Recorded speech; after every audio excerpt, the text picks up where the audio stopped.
मैं नरेश और आप देख रहे हैं यूट्यूब चैनल यही है सच। आज की यह वीडियो महात्मा रमेश कुमार जी निरंकारी जालंधर वालों के एक लेख पर आधारित है। ये कहते हैं कि एक ब्रह्मज्ञानी महात्मा भी निरंकार से और सतगुरु से दूर हो जाता है, और इन्होंने इसके पीछे जो रीजन बताया वो दास आपके चरणों में यहां रखने के लिए जा रहा है। तो पहले देखिए इनका वह लेख। अगर कोई हमसे बिना हमारी गलती होने के बावजूद हमें गाली देता है या भला बुरा कहता है तो हमें क्या करना चाहिए?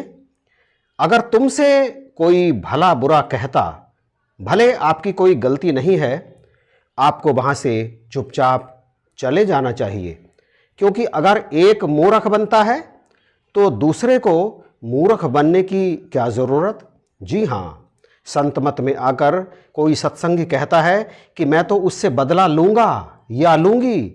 अगर यह हमारी सोच है तो फिर हम इस परमात्मा के दरबार से कोसों दूर हैं। संतों महापुरुषों, जीवन में कई बार ऐसे अवसर आते हैं, जैसा महात्मा जी ने कहा है कि आपकी कोई भी गलती नहीं होती, आप कहीं से कहीं तक भी उस बात में इन्वॉल्व नहीं होते, और कोई व्यक्ति आपके सिर हो जाता है, आपसे उलझ जाता है बिना कारण के ही, तो ऐसे व्यक्ति को आप क्या कहेंगे? मूर्ख ही कहेंगे ना, जैसा कि महात्मा जी ने कहा है। और मूर्ख, अगर कोई मूर्ख बन रहा है और आप उससे उलझ पड़े तो क्या हमें भी मूर्ख बन जाना चाहिए? बिल्कुल नहीं। ऐसा व्यक्ति जो हमारी गलती ना होने के बावजूद भी हमसे उलझ रहा है, हमें गाली दे रहा है, हमारा भला बुरा करने की सोच रहा है, तो उससे नाता तोड़ लेना चाहिए, उससे बिल्कुल भी नहीं उलझना चाहिए। क्योंकि आप जानते हैं ना कि वो मूर्ख है, तो मूर्ख तो कुछ भी कर सकता है ना, तो फिर क्या मूर्ख को पलट करके मूर्खता वाला जवाब दे सकता है कोई ब्रह्मज्ञानी संत, कोई महात्मा? बिल्कुल भी नहीं। इसलिए महात्मा जी ने कहा कि यदि कोई मूर्ख है और वो मूर्खता से भरी हुई बातें कर रहा है तो उसके साथ क्या आप भी मूर्ख बन जाएंगे? महात्मा जी ने कहा वहां से चले जाना चाहिए। चले जाना ही श्रेयकर होता है, क्योंकि आप वहां पर रहेंगे और वो उधर से आपकी तरफ लगातार गालियां, लगातार अपशब्द फेंकता रहेगा, बोलता रहेगा, तो हो सकता है कहीं ना कहीं किसी न किसी क्षण आपके अंदर से क्रोध पनप पड़े और आपके क्रोध में आपके मुख से कुछ और शब्द निकल पड़े, प्रतिक्रिया हो जाए उसके शब्दों की, तो वो आपके शब्द उसका चाहे कुछ भला बुरा करें या ना करें, परंतु आपको नुकसान ही होगा। इसके पीछे कारण यह है कि वो तो मूर्ख है, उसे तो पता ही नहीं है कि वो क्या कर रहा है, क्या कह रहा है। परंतु आप तो ब्रह्मज्ञानी हैं, आपको तो पता है कि वो मूर्ख है और उसकी मूर्खता का जवाब आपको मूर्खता से नहीं देना है। आप वहां से चले जाइए तो उसके शब्द वहां के ही वायुमंडल में घूमते रहेंगे, आपकी तरफ को आएंगे ही नहीं। प्रतिक्रिया जब तक नहीं होगी तब तक आपका कुछ बिगड़ ही नहीं सकता। परंतु कबीर साहब कहते हैं आबत गारी एक है। उधर से गाली आ गई, आप वहां है ही नहीं, शरीर भी यदि है, आप वहां मौजूद भी है, परंतु आप कोई प्रतिक्रिया नहीं दे रहे हैं, तो वो गाली क्या करेगी? एक ही रहेगी। आपत गारी एक है, उल्टा तो होए अनेक।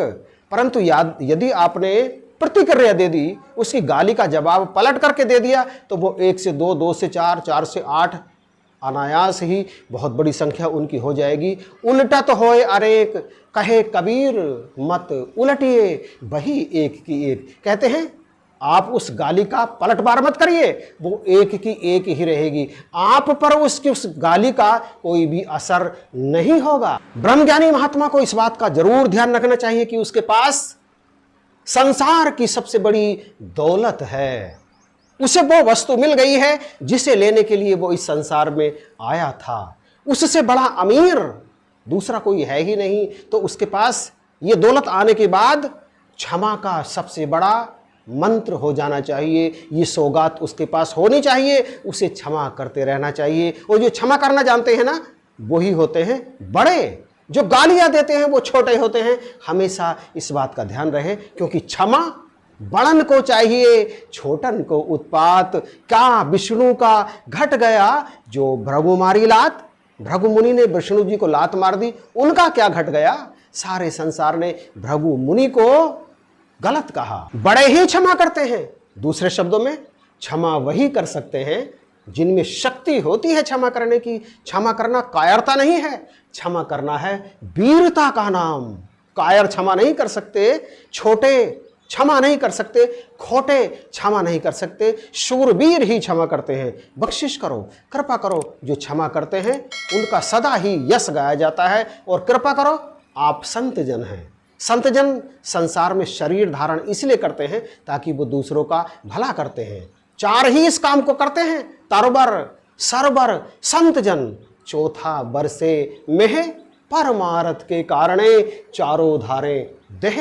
इंसान का शरीर प्राप्त करके जो ब्रह्म ज्ञानी बन जाता है, जिसे ब्रह्म का ज्ञान मिल जाता है, उसका सारा वजूद क्षमा से भर जाता है, क्षमा से भर जाता है। महात्मा जी कहते हैं कि यदि कोई सत्संगी ऐसा कहता है कि मैं उससे बदला लूंगा या बदला लूंगी, तो यह हमारी सोच है। फिर हम इस परमात्मा के दरबार से कोसों दूर हैं। निश्चय जानिए, अगर एक ब्रह्मज्ञानी के अंदर बदला लेने की भावना है तो फिर सीधा समझना चाहिए कि भले ही ब्रह्म उसके नजदीक है, फिर भी उससे कोसों दूर है, क्योंकि सदगुरु ने तो बदला लेना सिखाया ही नहीं, सदगुरु ने तो सदा क्षमा करना सिखाया है। तो कृपा करो, बख्शिश करो। यदि हम सब ये चाहते हैं कि परमात्मा की कृपा सदा हम पर बरसती रहे, हम इनके सदा प्यारे रहें, सदा इनके चरणों से हमारा लगाव हो, इस निराकार प्रभु परमेश्वर को देखते हुए हम इस जीवन का आनंद उठाते चले जाएं और अंतकाल, बल्कि अभी जीते जी हम मोक्ष का आनंद प्राप्त करें,